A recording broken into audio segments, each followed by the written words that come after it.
All right, and we're back. So, kind of just in line with today's theme of just like shuffling things up and switching out the casters and stuff. So we got myself, Watch Wolf 92, and this time joined by fellow Misplay member. I'm so bad. So, how are you doing? Good.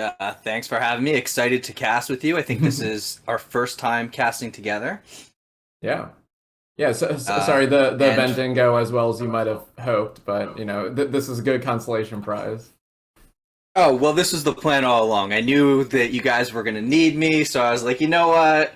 Even though I'm playing, the supposed best deck in the format, I won't win any games. Yeah.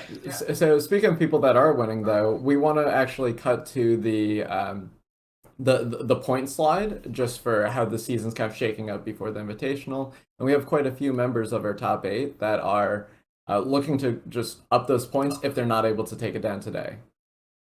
Yep, the wild card race is really shoring up, and a lot of these guys. There's going to be a lot of point moving after this tournament is over. Right. So in our top eight, we have Spifferific, Phoenix, and Derek Davis. So we see Derek Davis there on the left side, but really wants to put them at kind of in that 20-ish sort of range. Looks pretty good right now. But Phoenix and who was the other one? Spifferific, just looking to move themselves over to the projected side. We also saw many other people in attendance today, but not able to cross through to the top eight, sort of cut off. So here we have the bracket. So we have A Balls against Derek Davis, WSG Ron against John K. Kez, Paradox against Phoenix, which will be your feature match for this round, and lastly, Almost against Spifferific. So we're pretty excited for this matchup. It's going to be a Praxis mid range deck, I believe, against Destruction Heroes. Yeah, this is a pretty stacked top eight. I'm definitely excited to watch our feature match. Who do you like to win? Independent of the players, looking at the decks, I think I want Paradox to win. I feel like it's a little bit more innovative, if not like just a little bit more different than what we've seen in the past.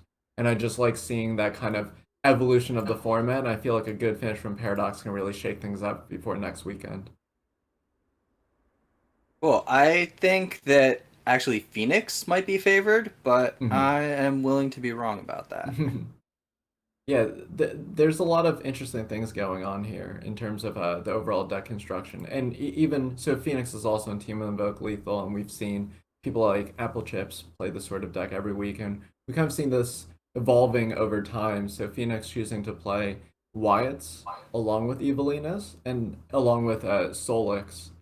So I actually really like that sort of decision because it ups your inscribe count, so you're able to just keep more hands and kind of prevent things from going a little bit haywire from just not being able to hit your power drops. Yeah, a lot of the tension in this deck comes from just the influence requirements are a little bit heavy. There's, double everything. Yeah, but we see it kind of playing out here. But the inscribe cards, coincidentally, none of them make shadow, so kind of just taking on this one massacre, which I think might be a big player against a deck like Paradoxes.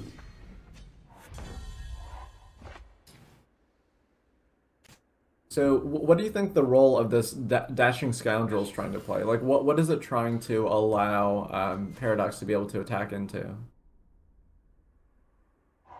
I'm not really sure. I feel like the Dashing Scoundrel, yeah, is just going to come out for damage. I don't think it plays a particularly important role in this matchup.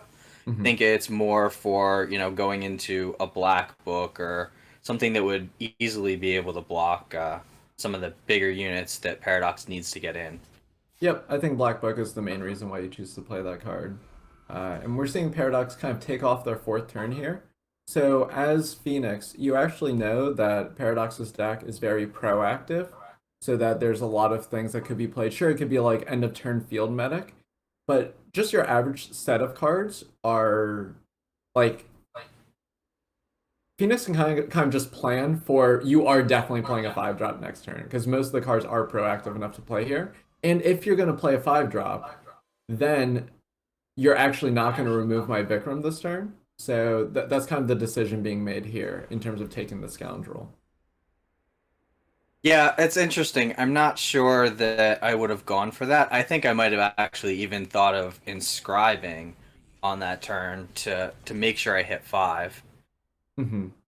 Yeah, I think Phoenix was actually trying to set up this two-turn sort of play, so I think we might see a massacre here. Just saying like, okay, if I play this Vikram, it's going to get you to commit into my Saloon Massacre. You can make the argument that that's kind of wasteful of a Vikram, but it's actually kind of just trading a card for some life total. So kind of using some sort of flexibility there. Yeah, no, it's definitely using the cards in a way that I wouldn't necessarily, but I see where you're coming from, and I do kind of like the play, especially because life total is so important now. Right. Yeah. Just the way Paradox's deck is sort of made. You do have the heavy hitters on the 5 drop slot, but and you already know that Paradox has to have at least two of them in their hand for them to have done nothing on the fourth turn. Uh, but just kind of saying that there's just not going to be enough time in general. But one thing that is a little bit notable is that there's not actually, I think, any removal spells in Paradox's deck, sans Killer from Solix, that's actually able to kill Vikram. So maybe if you are allowed to hold on to um, the Vikram a little bit longer, then you're able to get more out of it. But oh wow! And then we're seeing this Exodus here, which actually pushes the Solix out of Saloon Massacre range. So perhaps a small punish Yep. for not playing the Massacre that turn. Yeah, and we don't see the killer. Solix could have killed the 5/5, but I guess the threat in the air is just more important than you don't mind taking 5 when you're winning the race. Yeah, I think Paradox A probably doesn't have a better plan right now.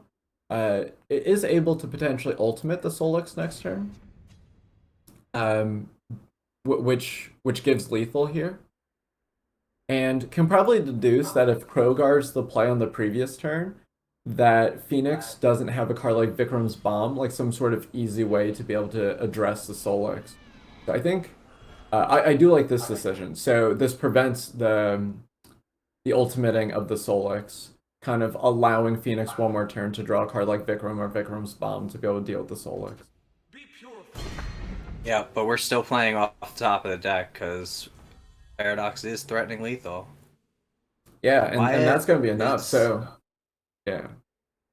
yeah, no, not quite enough. Even if he had one more power and could draw a card, couldn't cast it. Yeah, it's kind of a tough situation for Phoenix. I feel like that's one you go back and watch and you kind of like look at the deck list and you're like, okay, could I have convinced myself to play Saloon Massacre when you just had Solix in play? Like, it's easy for us to say when we see the hands, but you kind of know that there's just like a bunch of fives in the opponent's hand.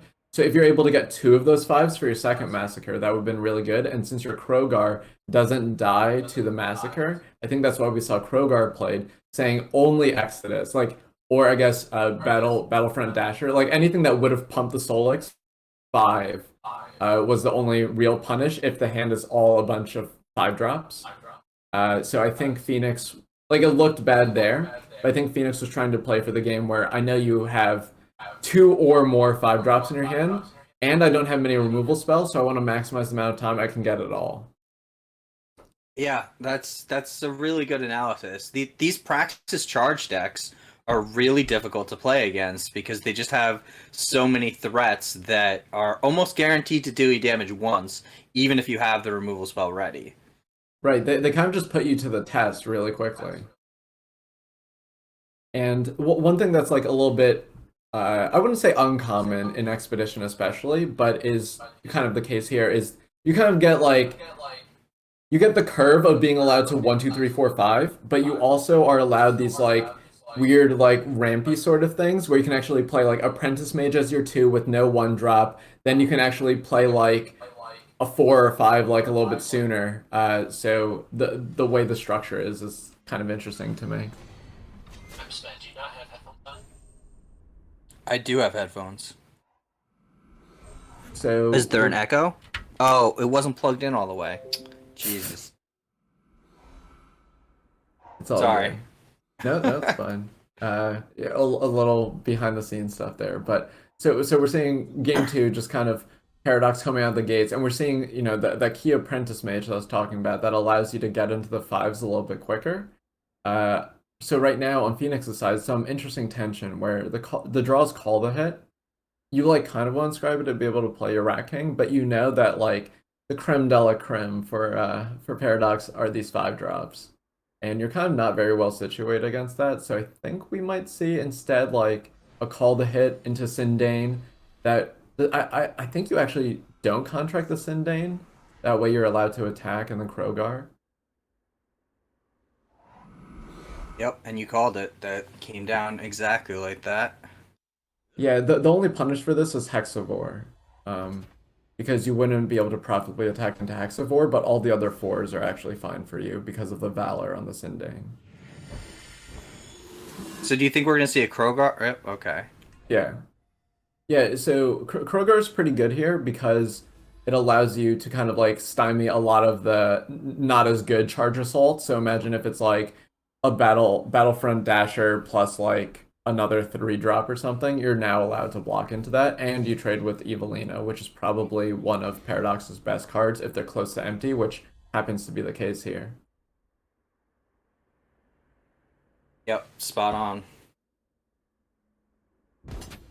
This time, though, I think we might actually just see Inscribe plus Rat King. So you just want to make the play that is the best into another five. So you can kind of just enumerate all the fives that Paradox would play. So that's Solix, Evelina, and Inferno Phoenix. What's the best into those? And it looks like Phoenix comes to the conclusion that Solix. I'm willing to believe that Solix. It plays a little bit well with your power bursts and allows you to get killer to kind of stop things like another dashing scoundrel from really breaking things up for you. Yeah, I agree with everything of that Phoenix did, except I think I would have held the call to hit one more turn to see if I could kind of greed and get that shadow Mhm. influence, because then it just gives you one extra removal spell after you wipe the board, but he wouldn't have gotten it anyway, so clearly this is correct. Yeah, I'm inclined to agree with with your analysis there. The only other consideration though would be something like a plan that involves taking a lot of debt, or if you want to make sure you hit all your power drops into Solix, like Solix's ultimate. So if you need to play call to hit that turn, then you draw another power next turn, then you draw another power the turn after that, with the power burst and stuff, then you're allowed to ultimate sooner. And Paradox doesn't beat an ultimated Solix very easily. That's true. So, do you think that you play Rat King and keep the pressure on? Nope. Okay. Or we just wipe the board and start over. Yeah, so, sort of wipe the board. Just really a two for two, but kind of simplifying the board. The main reason why you see a play like that is because you're trying to play around like three drop from hand plus Exodus, in which case you almost like if you're ever going to clear the board like that, you have to contract your Saloon Massacre, which then gets rid of your Solix, which is kind of not really what you're in for, but the sooner you deploy these Saloon Massacres, you can kind of play the Rat King and then try to utilize Sindane's Valor to get more power bursts to be able to ultimate the Solix sooner. Yeah, I guess I think I would have greeted and I would have played the Rat King instead of the double Saloon Massacre just to shrink the Hexavore, Hmm. because the Solix was going to be a 4/4 and could block anyway. Hmm. Maybe that's too greedy. I don't know. I like keeping the Saloon Massacres for just in case. Well, it depends on what the just in case sort of scenario is. I think the worst case scenario for you in that term was probably Evelina, in which case you're probably just trading with your Solix. So then if you hold, then it's probably fine because then your Solix would have died in that sort of exchange. Right, Yeah, exactly. I understand what you're saying. I think it'd go either way. It's one of those like if I could stop time, I would, and then just like think about it for another few minutes, use a little more rope on that one. I think it was a tough play. Yeah, because I didn't even consider using the double Saloon Massacre just to clear the tutus, which is Hmm. definitely interesting. Like, it's not a line that I considered. But even having seen it, I'm not sure I loved it. I think the Rat King shrinking gives you enough, like, pseudo control on the board. Hmm. Um, but that Uh, is not the world we live in. Yeah, it does seem like for the sake of this game, though, it's probably close to a moot point. So next turn we're going to see some power bursts along with the activation of the Solix. Or just possibly the second Solix. So one thing you could do here is you could play second Solix, use Rat King on the Hexavore, and then just A-Space. And that should be lethal. I mean, I guess it's just lethal regardless. Or... Oh, Nope, no. it's It would be off one by shot. one. Yeah. Yeah. Well, if that's the case, then you didn't have to use the Rat King, and you could have just... Because it was a 4/4 Hexavore, so you could just use the Solix anyways, and then attack with the rest, and the Rat would have been the extra damage. I mean, I guess there's no wrong way to eat your Reese's. It's not like Paradox had like a single top deck that was going to get them out of that game anyways, so... let's bring it to the third game. So this series is going pretty quickly, but I feel like it's very dense in the decision-making process. There are a ton of decisions. Yeah, I think matchups like this are really interesting. With so much charge on both sides, it's Mhm. really it's cool to see how the different decks interact and, weave their ways to winning. Yeah, and one thing I definitely encourage if you look to pick up one of these decks before the open next weekend is, if you're planning on going deep, or just in terms of like your overall getting used to the deck, just try planning out how the games are going to play out. So in this open decklist format, you kind of know, okay, the 5 power is like the big turn on both sides. How do I want the board state to lead up into that? And just like on Paradox's side, it's like, okay, I want to get to the board, have you play your key removal spells on my units that don't really matter, then I'll just destroy you with the fives. Phoenix is kind of doing the other side, which is like, okay, maybe I get to play Zito and some small like 2-for-1s on my low end, and then hopefully I'm able to then just like play my haymaker afterwards once you start like running on fumes. Yeah, and this is already a very interesting decision point for Phoenix. Okay, we're going Rat King. Do we think you block with the Rat King, or are we going to take another three? Hmm. Oh, never mind. Yeah. Yeah, I was about to Stupid say. question. No, it's fine.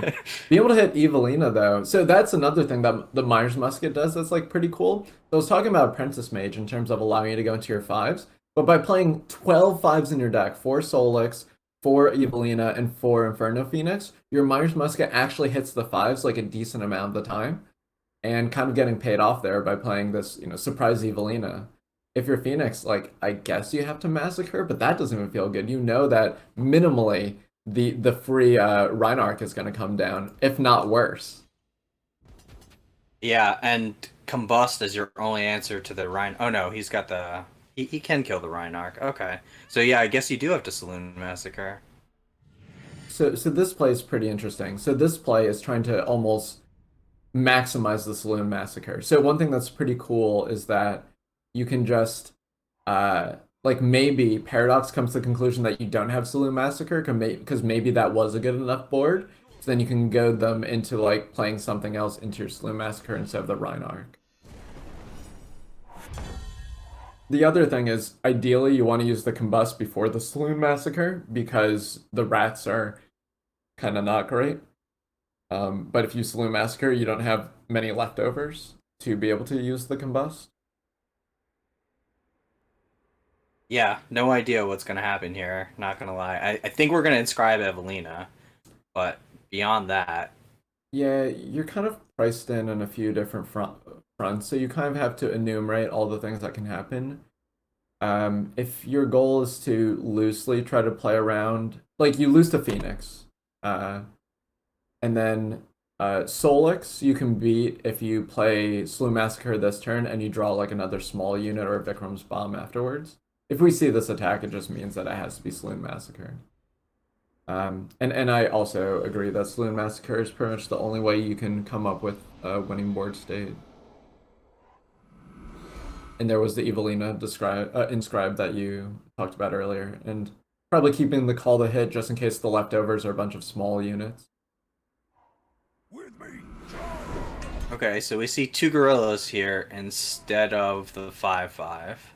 Yeah, kind of just being a little bit more power efficient. Oof, not being able to play the Krogar. Oh, that's so killer. Oh yeah, that's just gonna do it. Yeah, Oh, so and that's why we saw the barbarians, because that was lethal as opposed to the 5/5, which was not quite enough. yeah, there was the Far From Home that could, possibly also do lethal later down the road if we took your line. But the thing that's good about the Gorillas is either there needs to be another Slew Massacre in which you take the whole turn because of the debt, but if you just play the Rhinearch, it could be like Vikram's Bomb, a Vikram proper, just like something that's able to do this one for one sort of effect, whereas the Gorillas can kind of play around a little bit of it. Well, that was a very entertaining match. Do we have a backup match that we can go Uh, to? no, it looks like the round's over. So top four is going to be A Boss against John Kakez, along with Paradox against Spifferific. So, we're just blazing through these matches, but we're going to cut to a quick commercial break and stay tuned, stay hydrated. That's one thing I like to remind people. I need to get more tea myself. So. All right, we will be back shortly.